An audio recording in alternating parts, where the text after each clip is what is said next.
doctora Sandra Isabel Hereda. Bienvenida a la última etapa del curso 2028. Le voy a ceder la palabra para su presentación. Luego, con su cierre de conferencia, vamos a hacer. Bien, muchas gracias. Mi nombre es Sandra Hereda. Soy nacida y crecida en la ciudad de Salta, capital. Vine a Neuquén en el año 2005, en diciembre, buscando el paraíso que pintaba en mi norte. Les cuento un poquito. Yo estudié los niveles primario y secundario en la Escuela Normal Nacional de Salta y ciclo universitario lo hice en la Universidad Católica de Salta, que sede central, de forma presencial. Hice la carrera en 5 años y la estudié a los 23. Terminé la carrera y después trabajé como asesora en un municipio del interior, en el municipio de Chicuana, en asesoría legal, y también comencé dando clases en un bachillerato para adultos primero y después en colegios secundarios, y en un estudio con el doctor Feliz, que actualmente ya fallecido. Bueno, con él, como había un equipo en el estudio, se hacían distintas ramas, civil, comercial, laboral, penal. Y a él particularmente, él se encargaba de llevar todo lo que se hacía alusión a lo penal. Entonces yo trabajaba con él, entonces allá en el sistema mixto, en esa época, me encargaba de ver, revisar cada expediente. Ahora me suena todo tan extraño, cada expediente para ver los avances que había, qué planteos había que hacer y demás. A continuación, en un tiempo, empecé a trabajar en una organización sin fines de lucro, Asociación Bretaña. Llegué ahí porque en el colegio en que trabajaba elaboramos un proyecto con los alumnos para hablar sobre problemáticas sociales en las radios. Entonces, uno de los locutores nos dijo que la información sobre adicciones podíamos obtenerla de buena fuente en la Asociación Bretaña. Así llego a la asociación a pedir información. Me dicen de que había un área encargada de la prevención, que necesitaban voluntarios y los días y demás.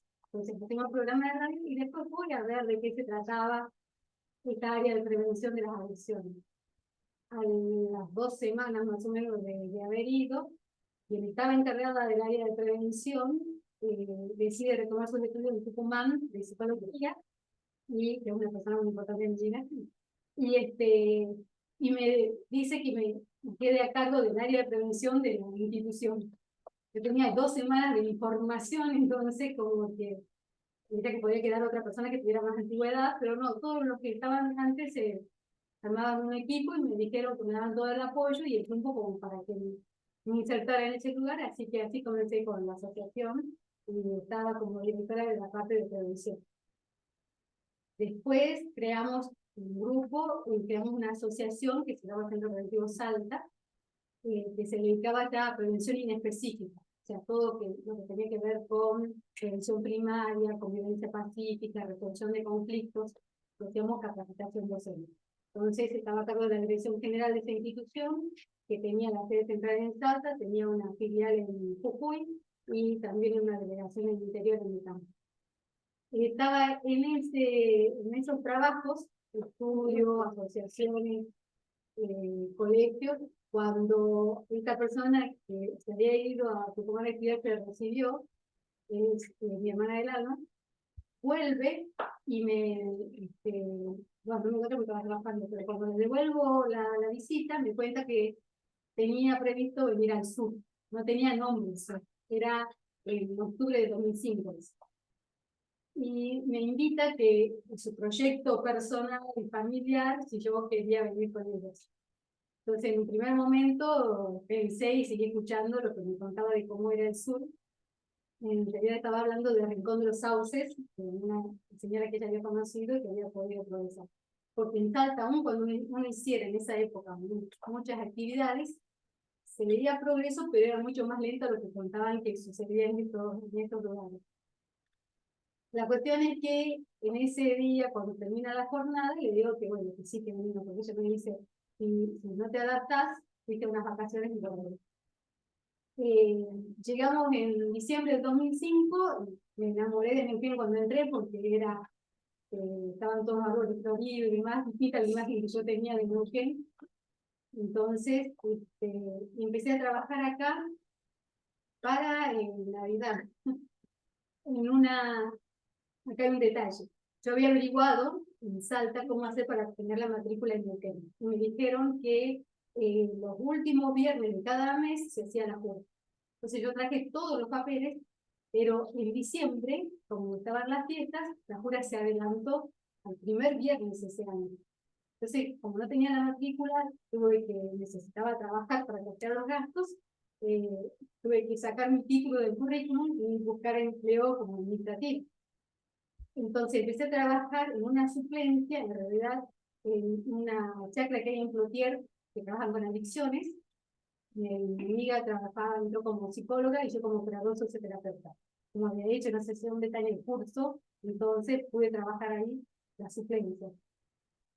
Y la primera jura de febrero de 2006 pude ya tener mi matrícula acá en Neuquén y ahí ya había empezado a trabajar el primer lunes en una empresa.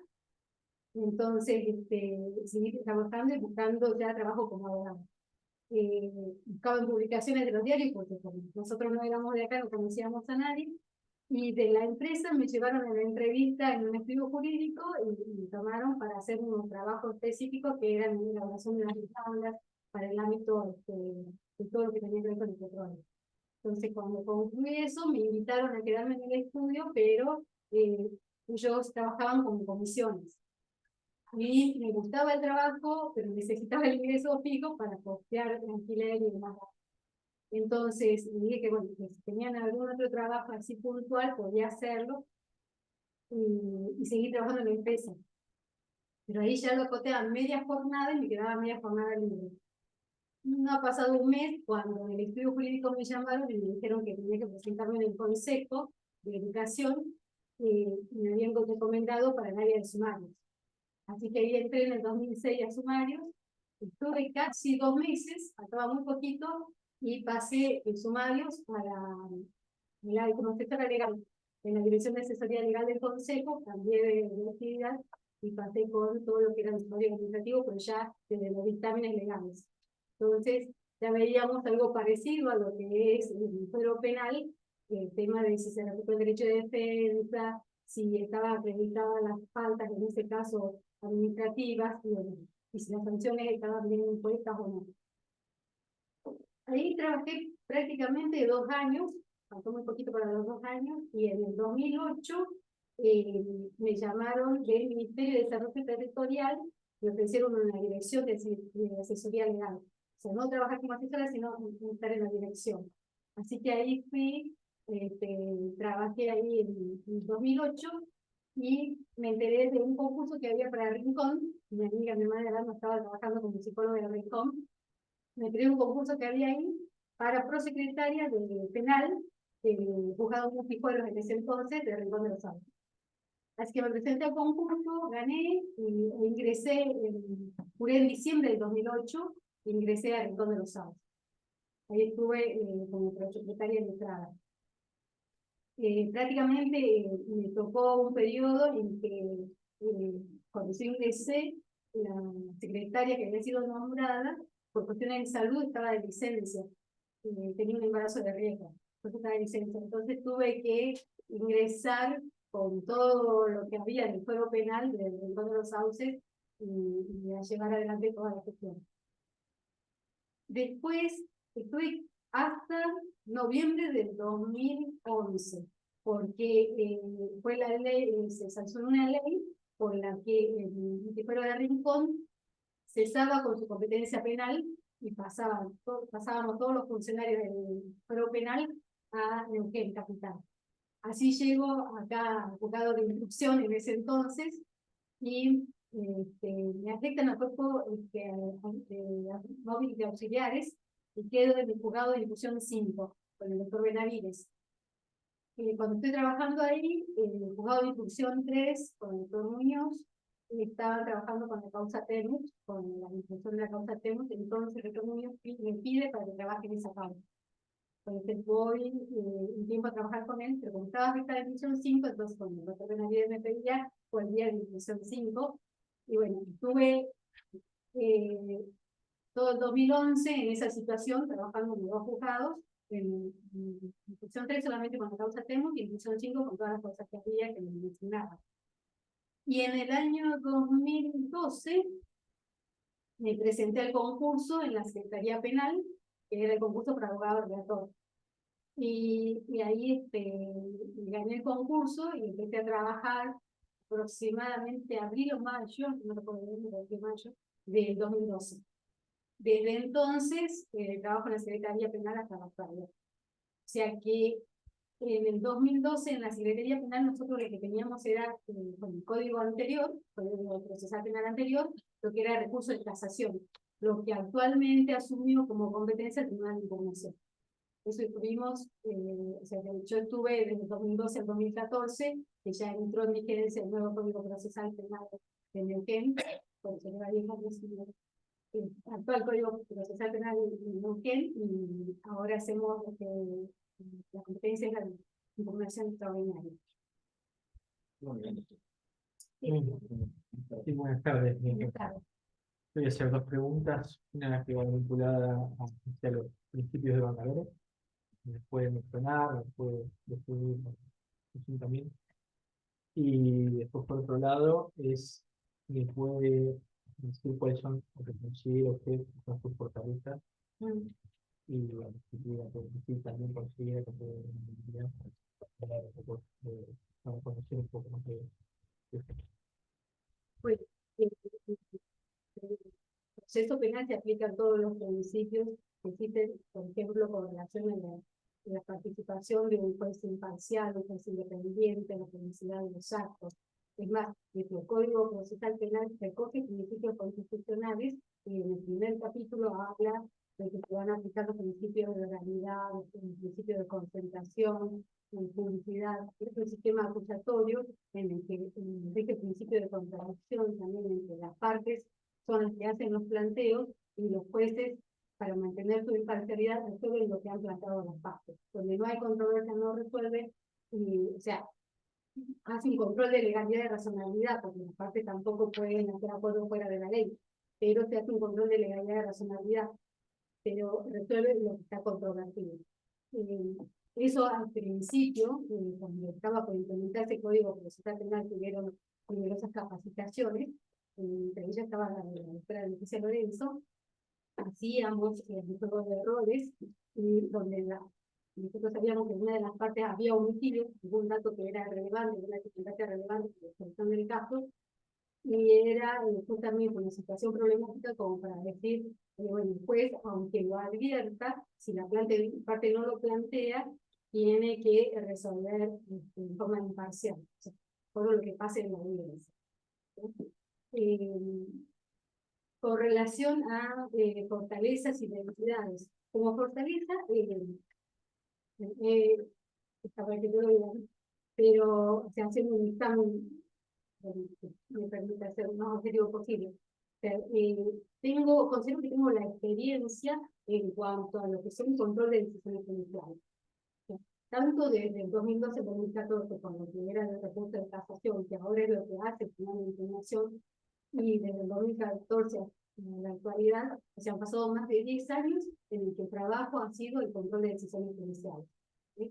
Entonces, nosotros recibimos los legajos actualmente y vemos cuáles son los agravios de las partes y vemos las audiencias para ver si exactamente pasa lo que alega la defensa o la acusación de quienes se han impugnado.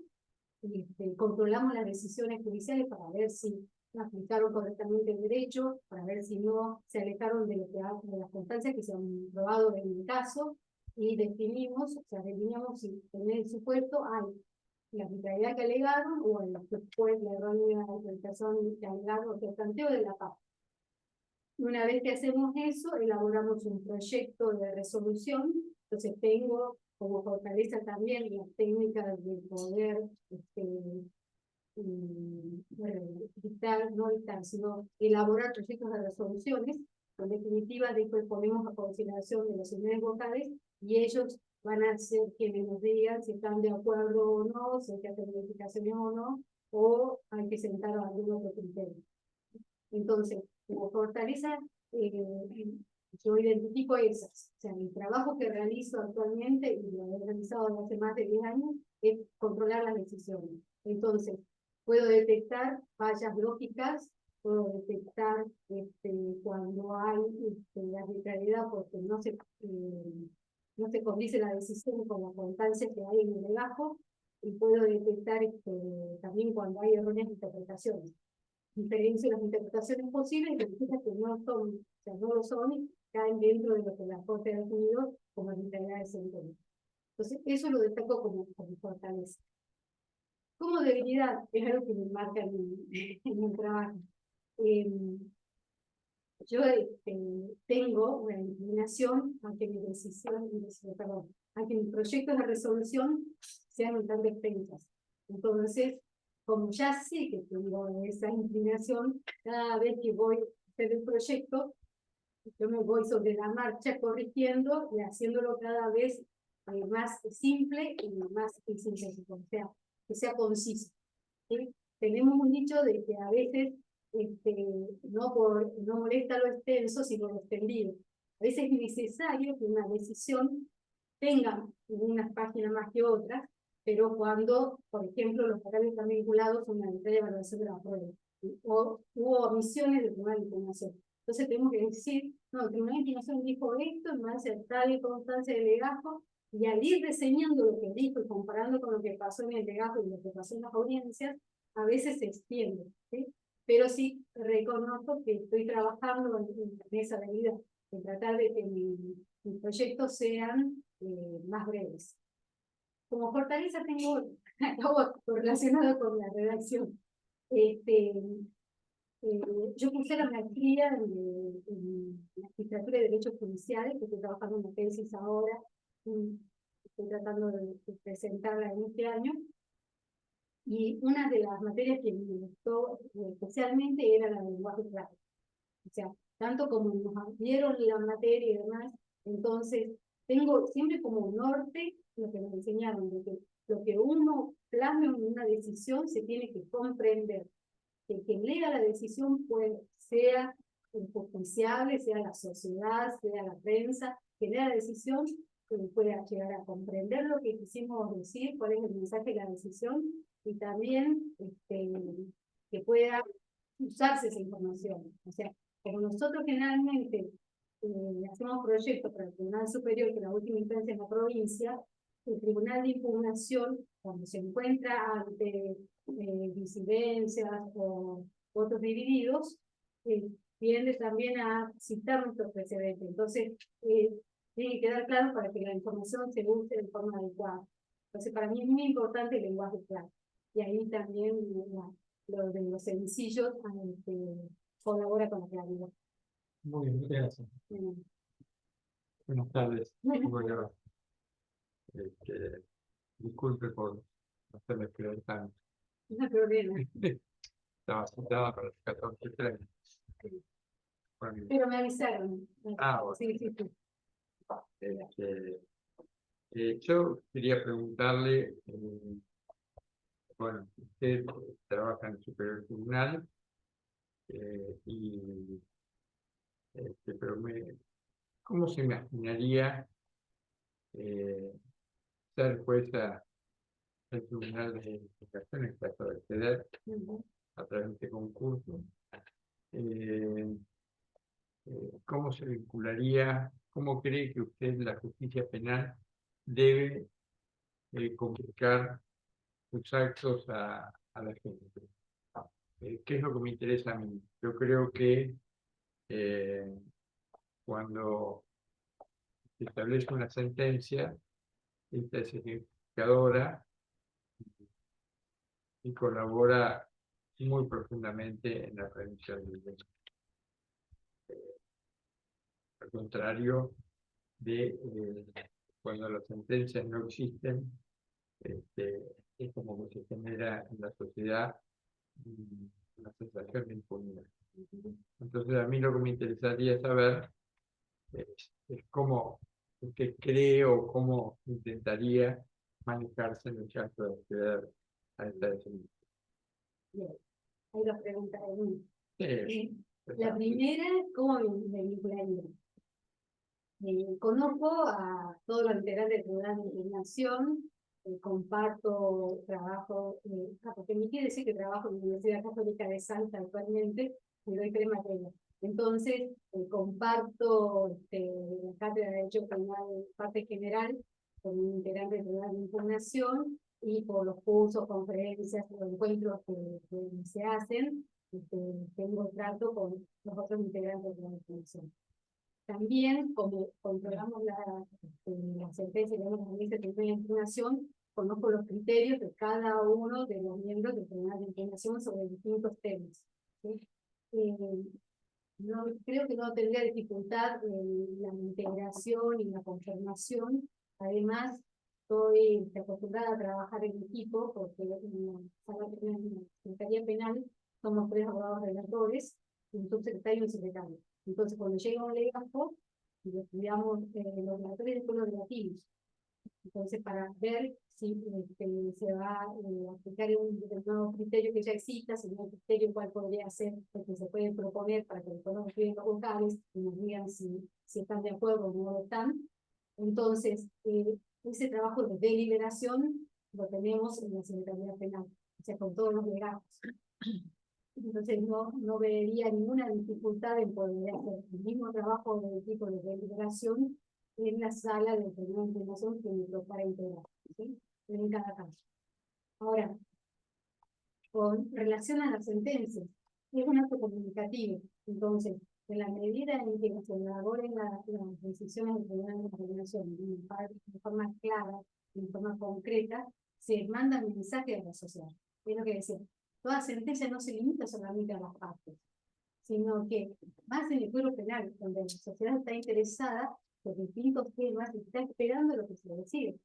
Si uno ve en las redes o en los medios de comunicación, se ve que la publicidad son más de decisiones judiciales que el fuero penal. No son tan relevantes que podrían ser los otros fueros, los que no tengan, los que se puedan, o sea, que no afecten la intimidad de las personas. Pero incluso en los casos penales, tenemos casos donde está involucrada la intimidad de las personas, la integridad física, porque hay muchos casos de abuso sexual, y aún así, preservando la identidad de las víctimas,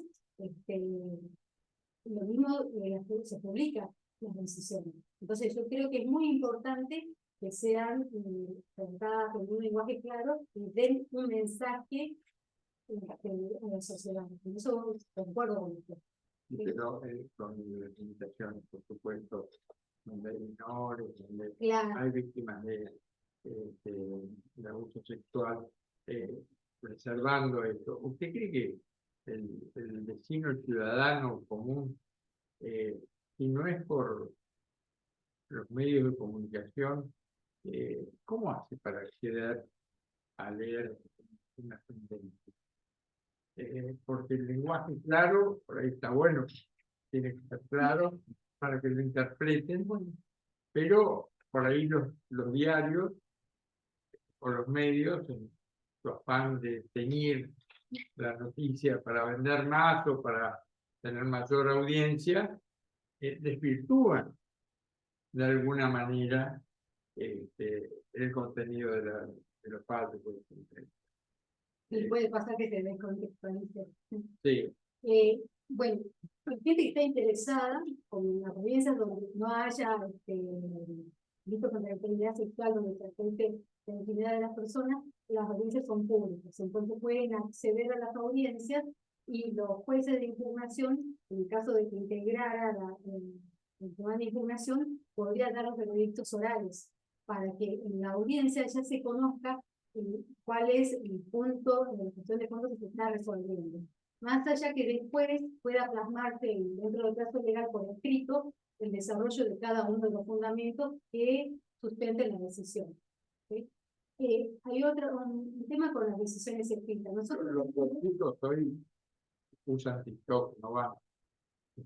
No digo que el Poder Judicial comunique a través de TikTok, pero me parece que hay herramientas mucho más dinámicas para que la sociedad acceda de forma directa a esta información a la que accede a través de los diarios, porque es muy difícil que alguien vaya a una audiencia. Sí, hay Porque hay como una barrera también, ¿no? Por ahí habría que buscar. sí, le doy desde la experiencia personal. En las clases nosotros trabajamos con casos. Y a mí me es sumamente útil y es fácil para los alumnos acceder a la base de datos de la Corte Suprema de Justicia de la Nación. Tiene un sistema amigable. Entonces uno con las voces o lo que busque llega a la información. Y la misma base de datos vincula con otros casos similares y los actuales. Entonces uno conoce cuándo se resolvió el living case, pero conoce cuándo, si actualmente se le está aplicando o se ha cambiado. No puedo hacer ese trabajo con la base de datos del Tribunal del Poder Judicial de Neuquén, porque no es amigable el sistema. Nosotros que conocemos que está la decisión, nos cuesta llegar a esta decisión. Nosotros recibimos incluso por mail los boletines de la biblioteca sobre jurisprudencia. Incluso con eso, a veces no podemos llegar a casos que sabemos que se falló y bueno, como estamos integrando el Poder Judicial, tenemos el sistema para ingresar, pero el ciudadano común no tiene el acceso por sistema. Entonces, sería interesante poder trabajar en un sistema de información más amigable con el ciudadano para que pueda acceder a la información. Las limitaciones que imponen algunas cuestiones que tienen que ver con. Claro, inicializando las decisiones que tengan que ver con víctimas de edad o con temas de intimidad. Y también se acuerda con dijo TikTok que hay juezas de derecho de familia que cuando dictan las sentencias le agregan anexos con gráficos o con viñetas como las historietas. Entonces comunican a los niños, generalmente a niños, o incluso a la sociedad toda, con una imagen la decisión. Eso es como anexo, tiene también los fundamentos de la sentencia, ¿sí? Pero, o sea, ya están trabajando sobre el tema de que comunique de otra manera a un tribunal su decisión. Por mí está bien, doctora, gracias. Ha sido muy claro. Gracias. Sí. Doctora, en su carrera judicial, digamos que es una trayectoria muy destacada, ¿ha tenido relaciones con los abogados, con las partes? Porque uno evidencia, tal vez por desconocimiento, el trabajo como relatora en el Superior Tribunal que se inscriba un trabajo estrictamente, como quien dice, de laboratorio. A diferencia de un juez o un defensor o fiscal que tiene relación con las partes. Entonces, quería preguntárselo a ver Claro. cómo es. Dos cuestiones. Sí. Una, me ha tocado en la primera parte de mi experiencia profesional trabajar como litigante. Entonces conozco un lado de la, digamos, de la escena. Y después también trabajé en instrucción, si bien con un sistema distinto, un sistema mixto, en la instrucción, donde nosotros tomábamos las declaraciones testimoniales, las indagatorias, atendíamos a los abogados defensores, iban los fiscales, los familiares de las víctimas, contener a la gente también. Entonces hemos tenido también ese trabajo, con un sistema distinto, sí, pero sí el contacto con el mundo. Y en la Secretaría Penal, si bien es más un trabajo intelectual, nosotros vemos las audiencias y a veces se han dado casos de trascendencia, no están bien, no puedo nombrarlos, pero ha habido casos de trascendencia donde los abogados han pedido, los defensores ir y revisar ahí los legajos y demás, y hemos tenido contacto. Sin adelantar opinión ni nada, pero sí se hacen consultas meramente teóricas, hemos tenido contacto con ellos. El resto de trabajo sí es deliberativo, ver las audiencias, de todos modos, como lamentablemente nosotros no nos llega escrito el recurso de la información extraordinaria, la mayor parte de la argumentación de los litigantes la vemos en el escrito. ¿sí?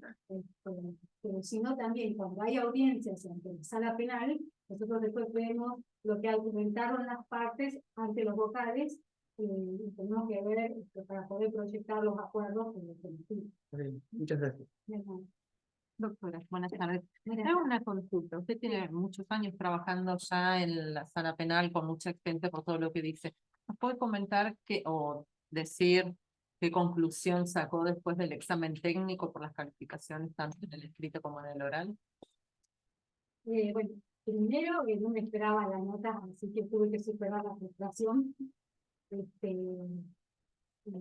Bueno, asumo que son las reglas del concurso, que hay técnicos que son sus notas de acuerdo con determinados criterios. Lo veo también como una oportunidad para corregir y considero que podría haber hecho mejor. Bueno, el examen escrito yo sé que podría haber desarrollado más, quizá por una cuestión de tiempo, sí, más que nada de tiempo. Habían cosas que, si bien las conocía, las vi como obvias, pero tendría que haber, aunque sean obvias, desarrollado más, quizá esta fue la diferencia entre una nota y otra, ¿sí?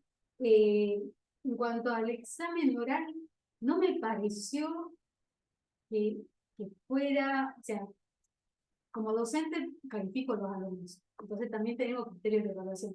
Pero de ese lado, el examen oral, yo pensé que iba a tener otra nota. No digo la mejor nota, pero otra nota. Después lo escuché al examen, porque a veces uno tiene una percepción cuando está expresándose en forma oral, y dije, tal vez me equivoqué, tal vez no fui muy precisa en determinadas cuestiones. Y en lo que es el derecho procesal penal local, me parece que puede haber diferencias de criterio, pero dentro de interpretaciones posibles. O sea, me parece que conozco lo que es la normativa procesal penal local, o sea, la conozco bastante, y sé que hay diferentes criterios de impugnación y diferentes criterios de poder superior. Yo me remitía que si hubiese expresado lo mismo sobre las normas procesales locales en una sala de delegación de de impugnación, quizá hubiera quedado disidencia o quizá hubiera quedado minoría. Pero no sé si se hubiera trasladado a que fuera una opinión inválida, ¿sí? Creo que mi respuesta a lo que era todo lo que es derecho procesal penal eran interpretaciones posibles, ¿sí?